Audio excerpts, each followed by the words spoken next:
สวัสดีท่านผู้ชมทุกท่านเนาะวันนี้ก็มาพบกับข้าพเจ้าปรกันสัจบานอีกเช่นเก่าเช่นเคยเนาะก็คือพบกันในช่วงแรกเนาะตอนนี้เขาก็ยังอยู่ติดเกาะเนาะอยู่ที่เมืองปักซองแดนนาวคือเก่าเนาะแต่ตอนนี้เขาอยู่ที่สถานที่เป็นรีสอร์ทเนาะรีสอร์ทแห่งหนึ่งที่ว่ามีชื่อเสียงพอสมควรเนาะสำหรับนักท่องเที่ยวกันก็คือสบายดีวันนี้เนาะแล้วก็สิมาสัมภาษณ์เนาะทีมงานที่เดินทางมานำกันเนาะทางอาจารย์ได้ทานเนาะว่ามีความรู้สึกท้อใจดีใจยังไงเนาะที่ว่าได้มาพร้อมงานนำกันมื้อนี้เนาะสิสัมภาษณ์ท่านแรกกันเนาะทางอาจารย์เพิ่นเนาะแนะนำชื่อได้อาจารย์สวัสดีท่านผู้ชมที่เคารพนะครับเจ้าชื่อบิวทั้งวันทั้งใสเนาะมื้อนี้ได้มีเกียรติมาเที่ยวเนาะที่ท่องเที่ยว2ประเทศบ่มีสัมพันธ์กันระหว่างพาสโกเวิลด์ไวด์ของประเทศไทยและก็พาสโกลาวของเราเนาะมื้อนี้ก็มาเที่ยวอยู่หลายๆฐานเนาะจากทีมงานประเทศไทยก็มีอยู่60กว่าฐานเนาะแล้วก็ลาวเฮาอีก20กว่าฐานเนาะโอเคว่าหลายเนาะเจ้าแม่นแล้วทริปนี้เฮาจะจัดเนาะปกติเฮาจะจัดท่องเที่ยวอยู่ต่างประเทศเนาะแต่นี่เฮาเปลี่ยนบรรยากาศลงมาเที่ยวภายในประเทศของเฮาเองเนาะนำแบบว่าทางการประธานเพิ่นเห็นความสำคัญของลาวเที่ยวลาวเพิ่นว่าต้องเอาบ้านเฮาก่อนก่อนจะไปทางอื่นเนาะเพราะว่าคือบริษัทพาสปอร์ตลาวจะเน้นนำลูกค้าท่องเที่ยวก็คือว่าลูกค้าทั่วไปบางคนก็มาซื้อหยังนะเขาก็ได้ไปเที่ยวเนาะพอบริการเขาจะเน้นนักให้ลูกค้าเอาแต่ลูกค้าคือพาท่องเที่ยวเลยเหมือนกันเนาะแม่นอาจารย์มื้อนี้เฮาจะอยู่จักจุดเนาะมื้อนี้มื้อนี้เฮาเที่ยวกันอยู่3จุดเนาะบ่อนแรกก็แม่นอยู่ที่ตาดฟ้าเนาะบ่อนที่2ก็แม่นไปตาดเนี่ยเนาะแล้วก็บ่อนที่3ก็แม่นอยู่ที่สบายดีบันดีของเฮานี่นะแล้วก็ตอนแรกเขาจะมีงานพบปะสังสรรค์กินเลี้ยงกันอยู่ที่สบายดีบันดีนี่เนาะพบปะสังสรรค์กันม่วนซื่นครอบครัวพาสโกลาวเฮาระหว่าง2ประเทศคือว่ามาหลายเนาะแล้วก็เฮาเที่ยวอยู่ที่อีกเฮาสิไปเที่ยวสำหรับมื้อเนาะมื้อเนาะก็จะมีอยู่3วันคือกันเนาะเฮาจะไปกันที่วัดผู้เที่ยวซักเนาะแล้วก็เฮาก็จะกลับมาเที่ยวจุดที่สำคัญอีกเป็นแลนด์มาร์คอีกแห่งหนึ่งของเมืองปากสีเฮาก็คือ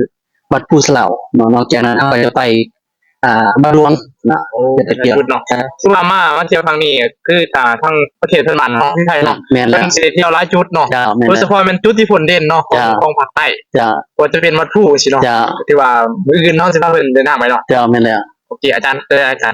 ได้หลายจะมาสัมภาษณ์อีกผู้นึงเนาะคือเป็นอาจารย์อีกผู้นึงที่ว่าเป็นกะมาห้องเดินทางมาเที่ยวลาวเฮาแหละเนาะก็คือในช่วงนี้เนาะต่อไปเนาะ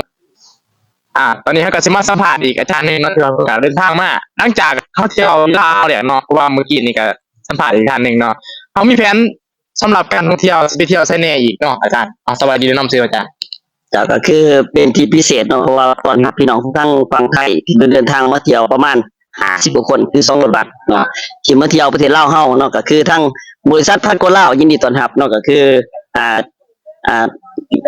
มื้อนี้เนาะที่เฮาเที่ยวไปตาดฟ้านบ่ตัดยางบ่ซึ่งมื้ออื่นเฮาจะเดินทางไปที่วัดพูนจำปาสักเนาะไปขอพรนำเจ้าพ่อกรรมฐานเนาะ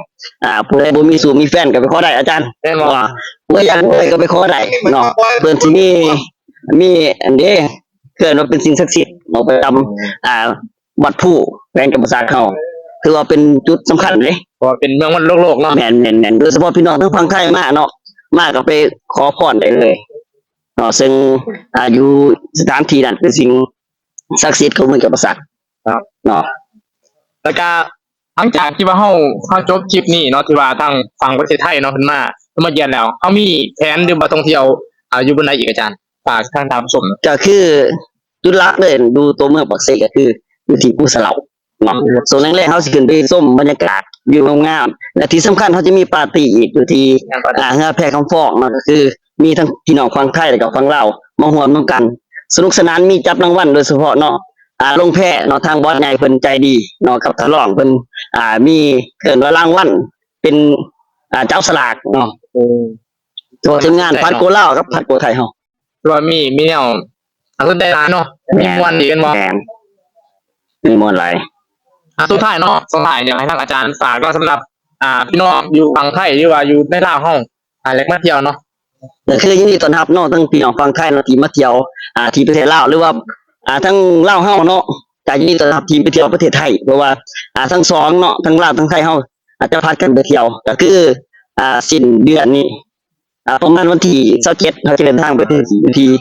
พะยาเนาะก็คือเดินทางประมาณ3รถบัส คือว่าเขาพยายามเพิ่นขึ้นเนาะว่า เนี่ย แต่ว่าอะไร การที่ทั้งฝั่งไทยมายามฝั่งลาวเฮาเอาฝั่งลาวไปยามฝั่งไทยนอกจากการนำใส่ปุ๋ยบ่อสืบปุ๋ยบ่อเฮาก็มีจัดโปรท่องเที่ยวทุก3เดือน6เดือนเนาะก็คือเชิญชวนเนาะ